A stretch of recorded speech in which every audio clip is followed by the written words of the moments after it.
హల్లెలూయా. దేవుని నామానికి మహిమ కలుగును గాక. మరి ప్రియ బిడ్డలందరికీ వందనాలు చెల్లించుకుంటున్నాను. ఎలాగున్నారండి?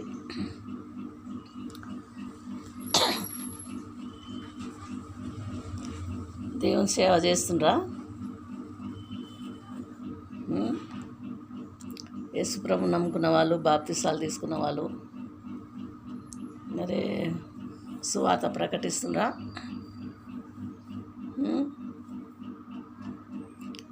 మరి మిమ్మల్ని పిలుచుకున్న దేవుడు నమ్మదగినవాడు. కనీసం రోజుకొకరికైనా దేవుని వాక్యాలు ప్రకటిస్తుండ్రా? లేక ఇంట్లోనే ఉండి దాచుకుంటుండ్రా? చక్కగా తినేసి తాగేసి టీవీల ముందర కూర్చొని ఎంజాయ్ చేస్తున్నారా? దేవునికి మహిమ కలుగును. జాగ్రత్త అండి. మనల్ని పిలిచినవాడు నమ్మదగినవాడు. కన్నులు ఇచ్చినవాడు కానకుండునా, చెవులు ఇచ్చినవాడు వినకుండునా అంటుండు. మరి ఆయన అందరినీ చూస్తున్నాడట. మరి ఎలా ఉన్నారు? నా ఇల్లు, నా పిల్లలు, నా అనుకుంటా ఉన్నారా?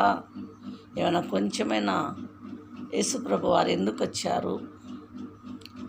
అంత 40 కొరడా, ఒకటి తక్కువ 40 కొరడా దెబ్బలు ఎందుకు తిన్నాడు? మరి ముఖం మీద ఉమ్మి ఎందుకు వేయించుకున్నాడు? ఆ పరలోకాన్ని విడిచిపెట్టి ఎందుకు రావాల్సి వచ్చింది?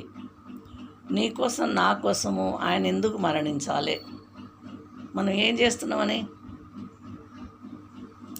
ఏం ఘనకార్యం చేస్తున్నాం? ఒక్కసారైనా గ్రహిస్తున్నారా? రోజు సమయం పోతుంది కదా, మరణిస్తాం కదా. ఏదో ఒక ఉంది కదా ఆ రోజు. ఈ లోకాన్ని ఇచ్చిపెట్టే రోజు ఒకటి ఉందని తెలుసా లేదా? యేసు ప్రభు నమ్ముకున్నా పోతాం, నమ్ముకోకపోయినా పోతాం, అవునా? కానీ నిన్ను నన్ను పిలిచింది ఎందుకు? మనం మంచి గొప్ప వాళ్ళమా, మంచి వాళ్ళమా, మనం అందగాళ్ళమా, అందగత్తులమా, బాగా తెలుగలోలమా? కాదండి. నిన్ను నన్ను ప్రేమించాడు. ప్రేమించి ఏం చేశాడు? ప్రాణం ఇచ్చాడు. ఆయన ప్రాణం పెట్టుకున్నాడు.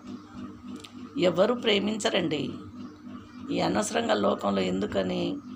నా బిడ్డ, నా కొడుకు, నా తండ్రి, నా భార్య, నా భర్త ఉండాలి. కానీ యేసు ప్రభు తర్వాతనే వీళ్ళంతా.